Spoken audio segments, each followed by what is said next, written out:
Good evening. Called us to order the business meeting of the Florence City Council. We are having a little issue with our mics tonight, so I'll try to talk as loud as I can. But if you could, please stand. We pray for the wisdom to make decisions that are beneficial to the people represented here. Empower us to speak honestly, reflect wisely, and vote with integrity. We seek your guidance tonight. Amen. I pledge allegiance to the flag of the United States of America and to the republic for which it stands, one nation, under God, indivisible, with liberty and justice for all. Roll call, please. Miss Wingo. Here. Miss Chambers. Here. Mr. Wood. Here. Miss Whalen. Here. Mr. Snyder. Here. Miss Cable. Here. Mayor, we have a quorum. We have for your consideration minutes of the business meeting of April 28th, 2026.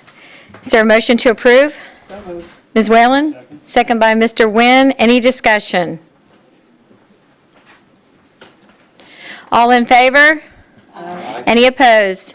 Motion carries. Next for your consideration, minutes of the special meeting of May 6, 2026. Is there a motion? So moved. Ms. Wingo? Second. Second by Mr. Schneider. Any discussion? All in favor? Aye. Any opposed? Motion carries. Next, I'd like to call on Chief Wren. Thank you, Mayor, members of council. Tonight we have a special opportunity. Not everyone in the department, police department, fire department, not everyone gets the opportunity to promote. So tonight is one of those times when we have a couple of folks that get that opportunity. Tonight we've got two good ones coming up. Promotions throughout the department is major, especially to the size of our department, because they have such a tremendous effect in the mentorship, the management of the department. So Captain Lemaster, Lieutenant Bryant, would you please come up front?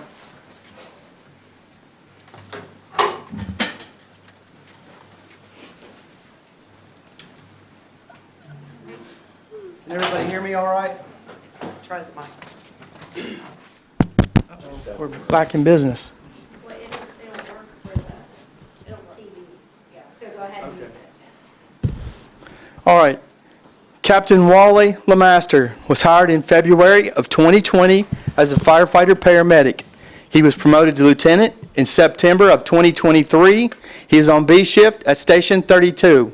He's a fire instructor, a hazmat technician, and here with him tonight is his wife Heather and two sons, Wyatt and Holden.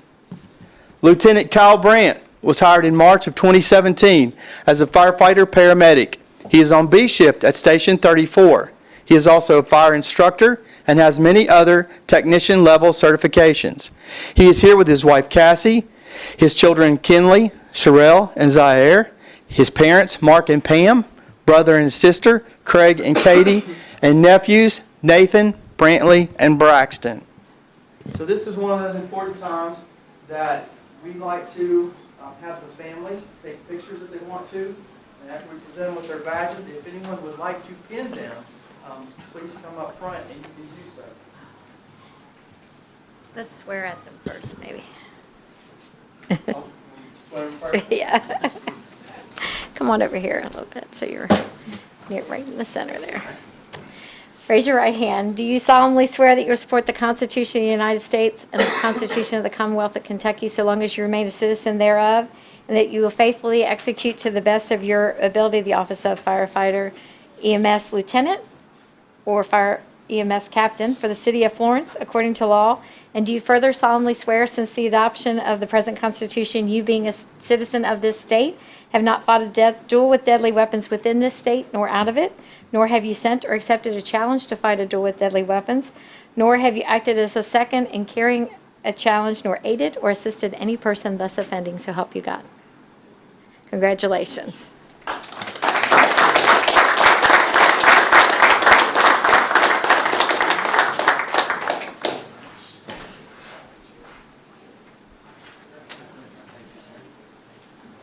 If you all would like to take pictures, come up and pin your officers, please do.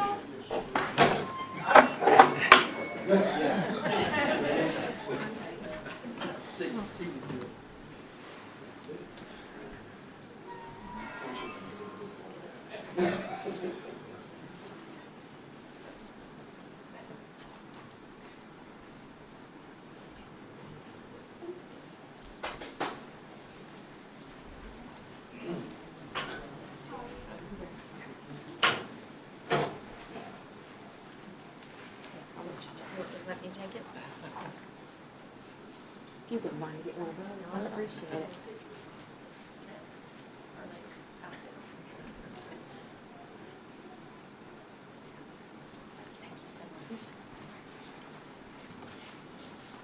And we'll get a group photo here.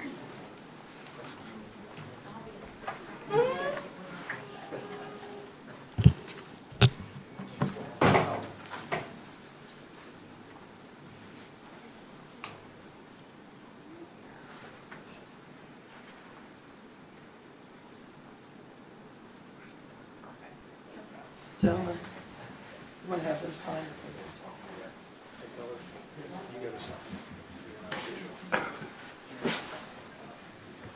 Make it official.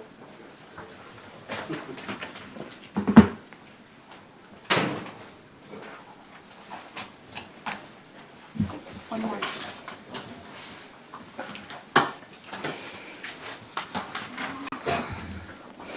Your paperwork never ends.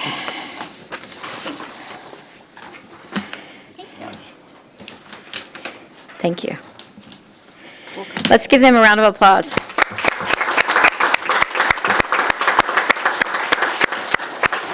And I want to thank all the members of the department who came out to support them as well. You know how it is, it's a family affair, and so we're supporting our family as they race through the ranks. So congratulations to you again. We're going to go on to our second reading of Ordinance 09-2026. It's an ordinance of the City of Florence, Kentucky, amending the budget for the 2025-26 fiscal year of the city, Amendment Number 1. The ordinance represents an amendment to the fiscal year 25-26 budget for the City of Florence. The purpose of this amendment is to reflect the following changes in the city budget. 1. General fund, departmental expenditures, administration, contractual services, special attorney fees to employ outside counsel related to the federal investigation and revenue diversion, professional fees for enhanced audit services, as well as advisory services for in-depth financial controls, IT, tax compliance, and HR risk assessments. Operating and maintenance, increase in telecommunications service budget due to increase in service costs for 2026. In fire, personnel services, community paramedic expense pass-through for the COPIC program, which has since been defunded. Number 2, general fund capital outlay. Most increases in capital outlay in all departments are for carryover amounts for fiscal year 25 budget. 2 budget requests are listed below. The special project, this is our fire substation, final bills payable to third-party contractors. And miscellaneous fire equipment, additional cardiac monitor. Number 3, golf course fund expenditures, accounting and auditing fees for enhanced audit services.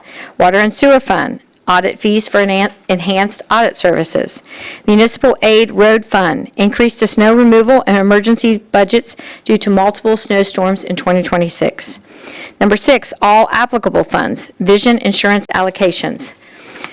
1, the incorporation of the prior year audited fund balance amounts from the fiscal year 2025 audit. 2, carryovers from budgeted operating and capital items from the prior year. And 3, increases in estimates for capital projects and expenditures for the current year. The full text of Ordinance 09-2026, including its exhibits, is available for examination in the office of the City Clerk, 8100 Ewing Boulevard, Florence, Kentucky, during regular office hours. Is there a motion to approve? So moved. Ms. Wingo? Second. Second by Ms. Chambers. Any discussion? We did have a discussion on this and first reading. This is the second reading. Any other discussion? Roll call vote, please. Ms. Wingo? Yes. Ms. Chambers? Yes. Mr. Wynn? Yes. Ms. Whalen? Yeah. Mr. Snyder? Yes. Ms. Cable? Mayor, motion passes 6-0. Next for your consideration is Ordinance 010-2026. This is an ordinance relating to the City of Florence, Kentucky Police Department rules and regulations and amending prior ordinances relating thereto, including Ordinance number 0102 and 0983. The previous rules and regulations governing the City of Florence, Kentucky Police Department were adopted by the city in 1983 and last updated in 2002. It is necessary to update the existing rules and regulations. Most amendments to the previously existing and adopted rules and regulations are minor corrections and reorganization. The primary purpose for updating the rules and regulations is to conform them with the Kentucky Revised Statutes addressing the Police Officers' Bill of Rights codified in KRS 15.520. To the extent there are any inconsistencies in previously adopted rules and regulations, those sections, paragraphs, and clauses contained in this ordinance, O10-2026, shall govern. The full text of O10-2026, including its exhibits, is available for examination in the office of the City Clerk of the City of Florence, Kentucky, in the Florence Government Center, 8100 Ewing Boulevard, during regular office hours. Is there a motion to approve? So moved. Mr. Nguyen? Second by Ms. Cable. Any discussion? Again, this is a second reading. We did have discussion of this ordinance as well as a first reading prior. No further discussion. Roll call vote, please. Ms. Wingo? Yes. Ms. Chambers? Yes. Mr. Nguyen? Yes. Ms. Whalen? Yes. Mr. Snyder? Yes. Ms. Cable? Yes. Mayor, motion passes 6-0.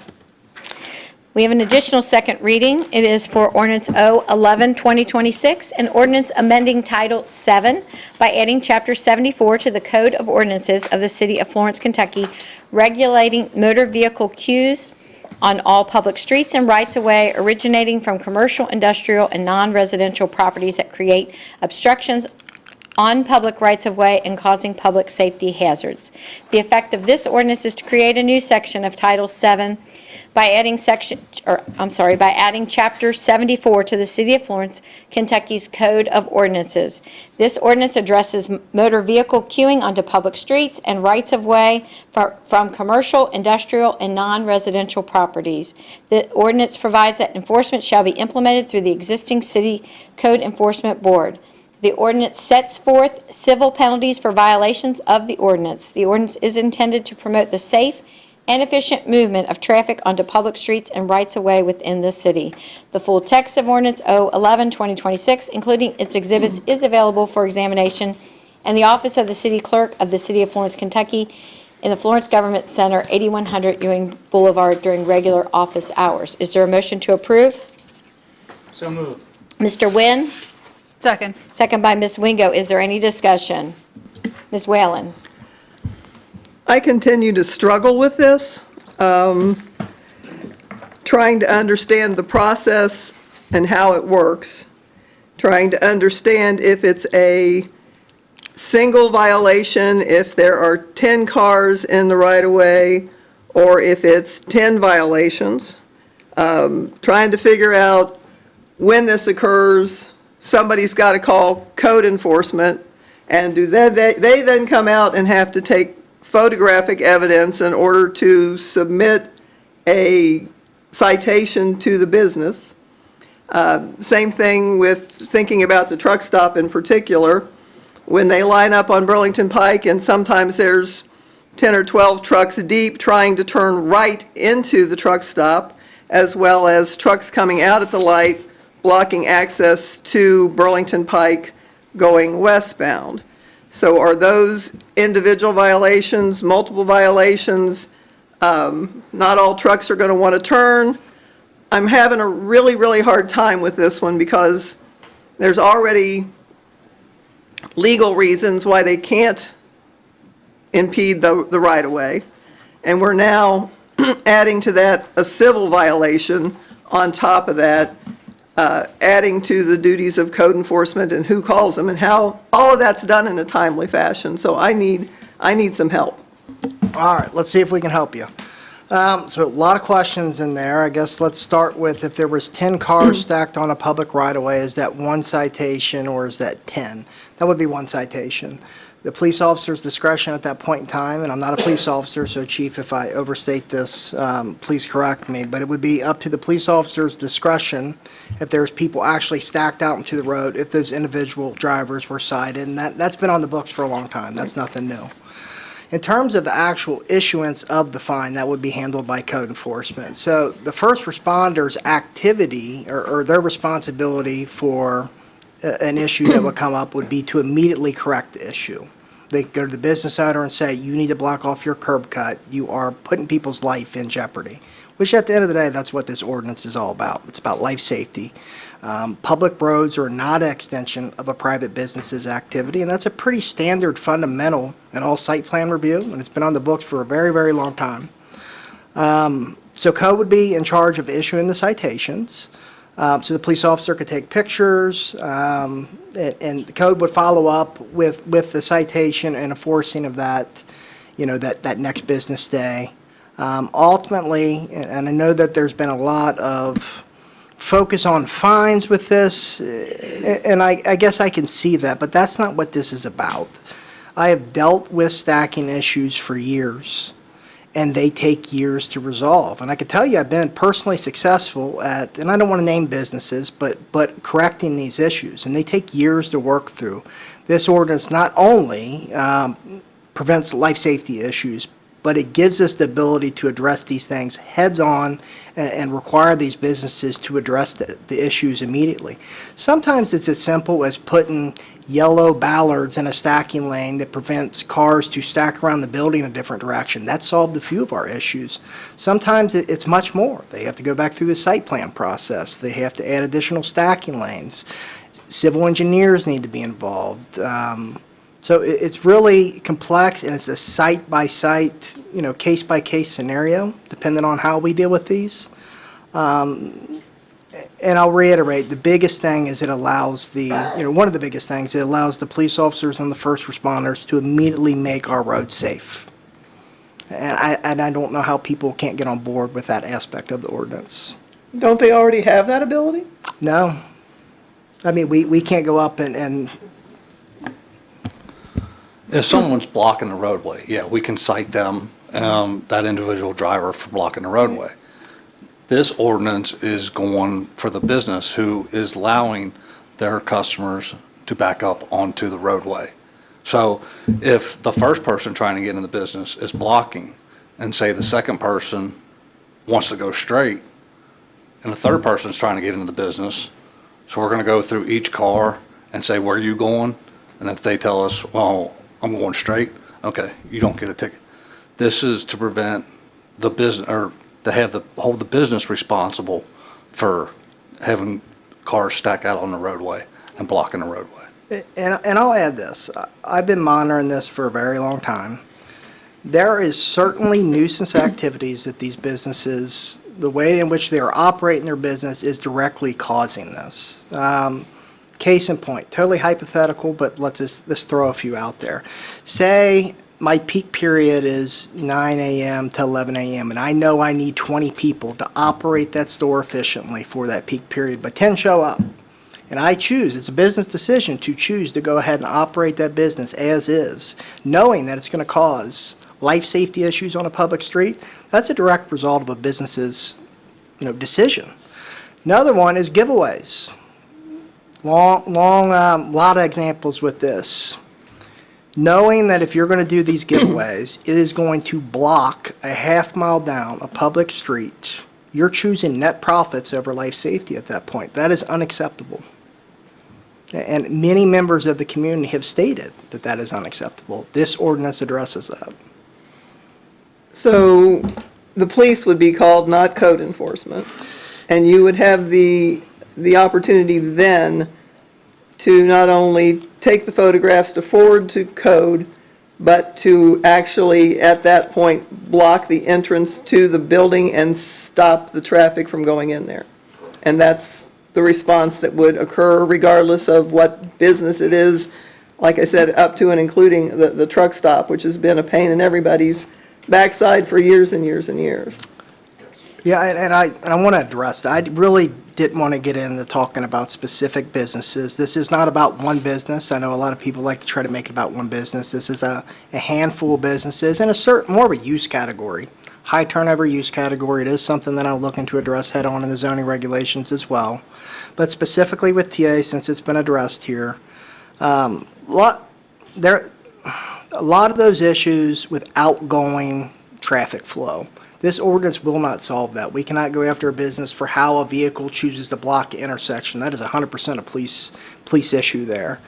There has been instances where other gas stations, let's put it this way, let's make it hypothetical, that say I have 12 pumps and only one's in operation, versus shutting that one pump down and putting a sign up saying no fuel, I choose to keep that one pump in operation, and that causes traffic queuing all the way down the street, that business is negligent at that point in time. And we have real examples of that happen in the city, causing major issues, major life safety issues on public streets. This ordinance addresses that. Will it solve some of the issues with TA? No. TA has been around for a very long time. It's pre-existing non-conforming in many ways, especially from a zoning aspect. But it can, in certain scenarios, address specific issues.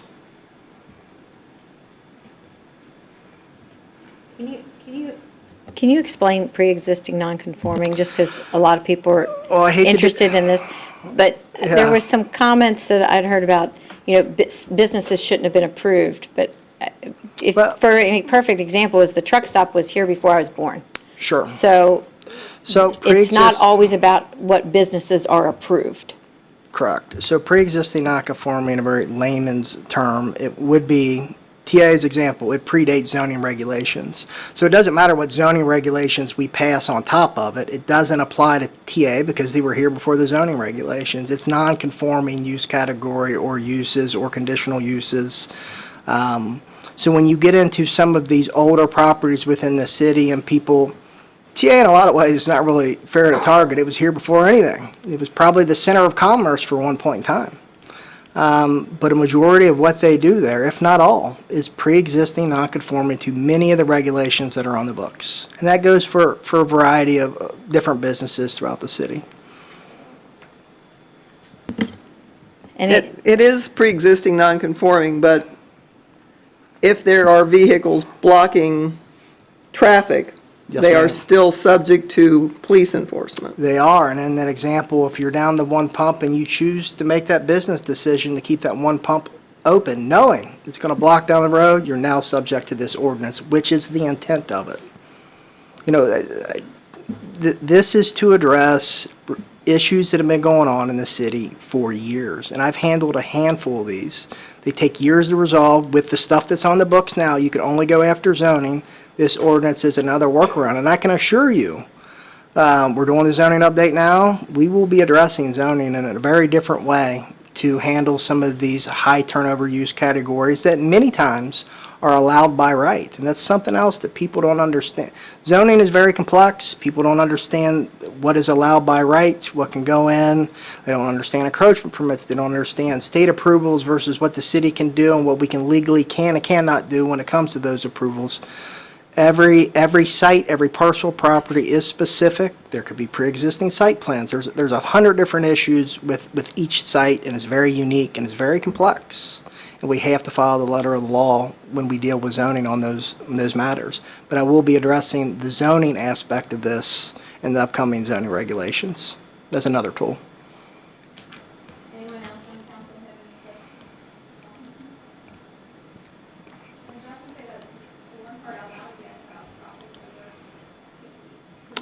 In some instances, in my heart of hearts, I believe that is the case. You can make a business decision not to give away certain thing. I mean, think about it, like, you ever go to a Black Friday shopping, and you go in, they got all these deals advertised, and they got 2 cash registers open? Who's at fault there? Is it the patrons that are going for the deal, or is it the business for having 2 cash registers open? Same premise. any other discussion? Roll call vote, please. Ms. Wingo? Yes. Ms. Chambers? Yes. Mr. Wynn? Yes. Ms. Whalen? Yes. Mr. Snyder? Yes. Ms. Cable? Yes. Mayor, motion passes 6-0.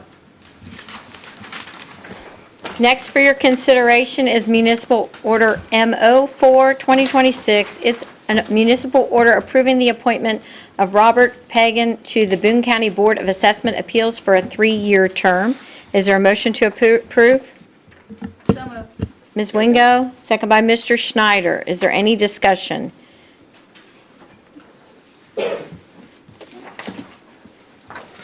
You want to do roll call? Would you maybe explain just in general to the public what this board appointment is and what he does? So the Board of Assessment Appeals, it's a 3-year term, and you cannot be reappointed. So Carol Reinhardt was our person that was in that position. This is the end of her 3rd year. She cannot be reappointed. What she did during her term and what Mr. Pegum will be doing is, if there are any property owners in Boone County that ask for an assessment appeal with the PVA, the Board of Assessment Appeals hears their case and determines whether or not property is valued correctly in the PVA assessment process, and whether or not that it could be overturned, lowered, working with the person who's appealing the PVA's determination of their property value. This board would help, with those appeals and hear the testimony about the property that's involved. Does that make sense? Any other discussion? Roll call, please. Ms. Wingo? Yes. Ms. Chambers? Yes. Mr. Wynn? Yes. Ms. Whalen? Yes. Mr. Snyder? Yes. Ms. Cable? Mayor, motion passes 6-0.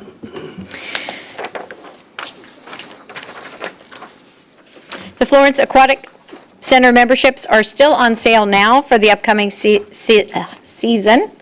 Information is on the city's website. You have a few days left to submit your photos for our citywide photo contest. Deadline is this Friday, May 15th. You can email your photos to photocontest@florence-ky.gov.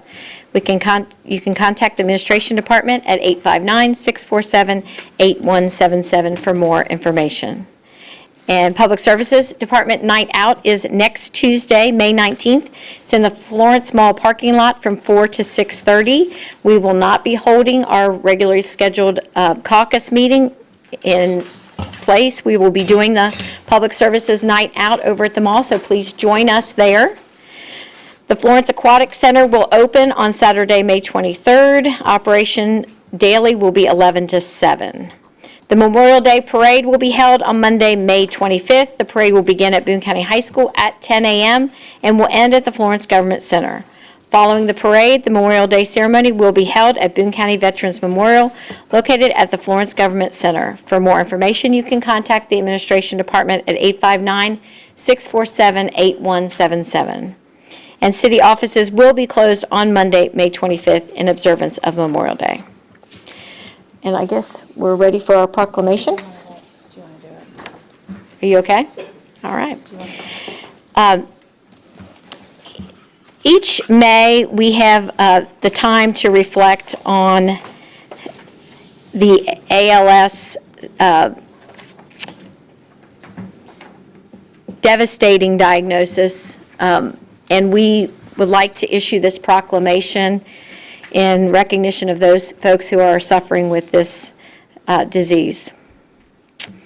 Whereas the City of Florence acknowledges amyotrophic lateral sclerosis, ALS, commonly known as Lou Gehrig's disease, is a progressive neurodegenerative disease that affects nerve cells in the brain and spinal cord, leading to the loss of muscle control. And whereas ALS is a devastating diagnosis with no known cure, impacting not only those who are diagnosed, but also their families and caregivers and communities. And whereas individuals living with ALS demonstrate tremendous courage and resilience in the face of the challenges in this disease.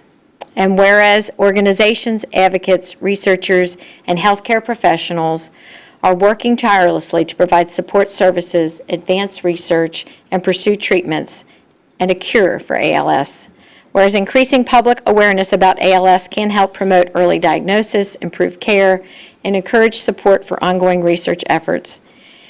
And whereas the City of Florence is committed to supporting residents affected by ALS and recognize the importance of community involvement in raising awareness and fostering hope. Now, therefore, I, Julie Aubuchon, Mayor of the City of Florence, and on behalf of the members of Florence City Council, proclaim May 2026 as ALS Awareness Month in the City of Florence. I invite all citizens to duly note this occasion. And in the audience tonight, we have Mr. Ray Townsend and his wife, Marcia Townsend. They're here to accept the proclamation. And Mr. Townsend has been here before, and happy to see you back and be happy to deliver this to you. So we're going to come on down. Give me just a second.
Is there anyone on council who desires recognition?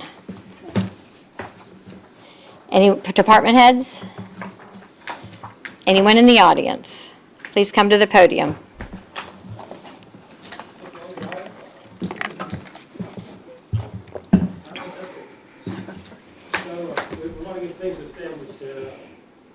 Tomorrow I'll be 86 years old, which is kind of scary. Happy birthday! That is a long time, yeah. And I can remember Florence when it used to be Florence. So I'm here, it's kind of selfish, but I'm here for a reason, because Kenny Rogers got rich with my problem.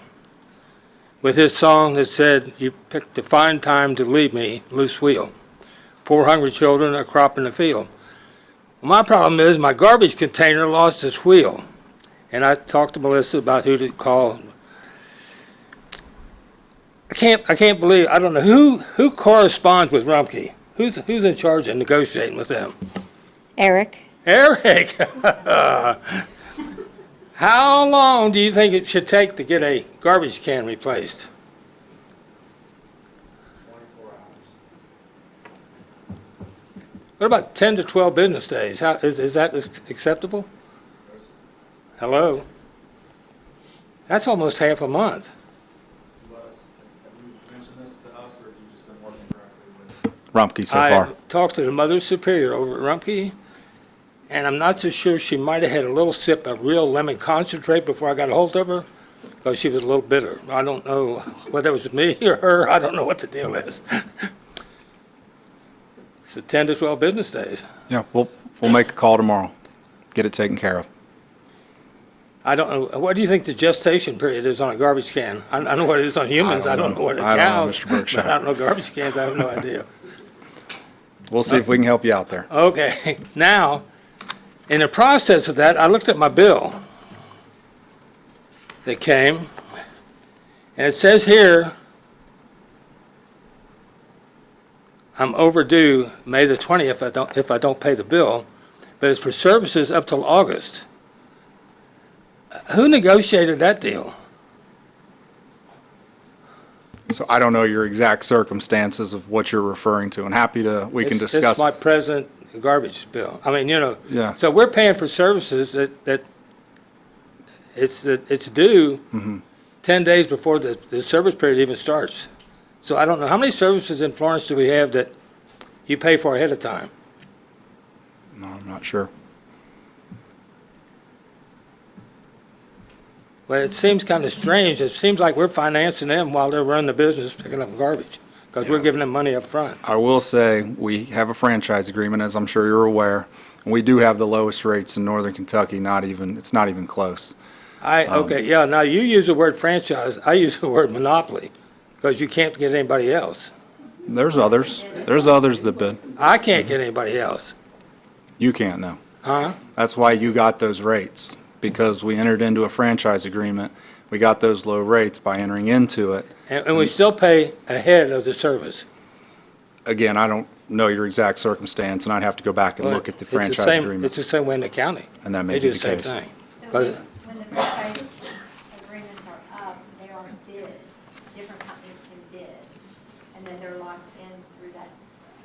Yeah, but we're still paying ahead of time. That way we get the best rate, so that was the lowest rate of all the companies. But we pay ahead of time. You might, I don't know, I don't know off the top of my head. I'd have to go and look at the. Okay, so then we have the fuel. A lot of the bills, in like, I can just tell you, I own a property in Covington. I pay per month what I pay for my Florence trash for an entire year. I don't argue with that one way or the other. So then we have the fuel surcharge on there. So that's a fuel surcharge for 3 months away. How do they figure that? Who okays that? There's a rate that comes out. That's part of the franchise agreement as well. Who There's a schedule. Who okays that? It's part of the schedule as far as the So it's going to be a franchise fuel agreement. increase no matter what? Based on its fuel sort, and it's been like that for 20 years, and that's normal practice. Well, what about fuel goes down? And then your rate goes down, and that has Okay, happened as well. Who polices that? That we do. And it has went down multiple times over the years. All right, so we're gonna work on that, and I'm not satisfied with that. So where do we see where this, how could I get a record of what happened? How they figure the fuel price? Through the franchise agreement. We can get that to you. Okay. That pretty well takes care of all my problems except for one thing. Petersburg's having their anniversary this Saturday for 250 years. And Chalky Fleet's picture's still on the wall here in Florence, Kentucky. And he's their favorite son. And I feel like he's being held captive here. I don't know whether they have to pay a ransom to get him or what the deal is, but I surely think that needs to be in Petersburg and not in Florence, Kentucky. I know I brought that to our Veterans Commission and asked them, we can get duplicate. The picture's Mary Amanda Moore. She painted it. I can't remember where, Eric, would you mind following up with Greg on that? Greg Clift? So, There is a duplicate one at the courthouse. yeah. In Burlington. There's a duplicate just like that hanging in Burlington. I know this had been brought up before, and I don't know where it's at. Petersburg is going through, they're redoing things in Petersburg. Yeah. It's not a one-horse town anymore. All right, well, I give up, I quit, or that's it, one or the other, I don't know which. Amen. I'll do the benediction later on. Thank you, Joe. Happy birthday. Anyone else? Entertain a motion to adjourn? Mr. Nguyen. Second by Ms. Wingo. All in favor? Any opposed? Motion carries.